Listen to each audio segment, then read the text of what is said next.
माझ्या प्रिय सर्व मैत्रिणी, मला जिभेला छाले झाले. जवळपास 3 महिने ते गेलेच नाही. मी डॉक्टर बदलत राहिली. नंतर जिभेला तिथं गाठ तयार झाली आणि ती गाठ होती कॅन्सरची. हो, मलाच. 8 फेब्रुवारीला माझं ऑपरेशन झालं. रेडिएशन थेरपी, फिजिओथेरपी, केमोथेरपी असं सगळं 4 महिने चाललं. आता मी घरी आहे आणि व्यवस्थित आहे. वजन 10 किलोनं कमी झालं. ट्रीटमेंट सुरू असताना तर खूप त्रास झालाच, पण ते जाऊ द्या. सगळ्यात जास्त नुकसान हे झालं की मला आता आधीसारखं बोलता येणार नाही, कारण जीभच कापली. दुसरा पर्याय नसतो. खूप रडली, खूप पश्चाताप झाला, पण काहीच उपयोग नव्हता. मी वाचली हेच घरच्यांना महत्वाचं होतं. हे सगळं मी याकरता सांगते की माझ्याकडं काही नाहीये. गाडी, बंगला, सोनं, नवरा, क्लास 1 अधिकारी आहे. सगळं आहे, पण मी नसते आज तर याचा उपयोग काय?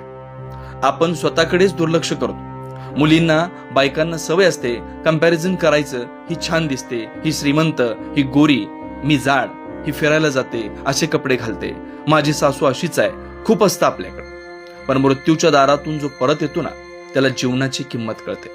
तेव्हा सगळ्यांनी आपल्याकडे असलेल्या छोट्या छोट्या गोष्टींमध्ये आनंदी राहा. जीवन जगा.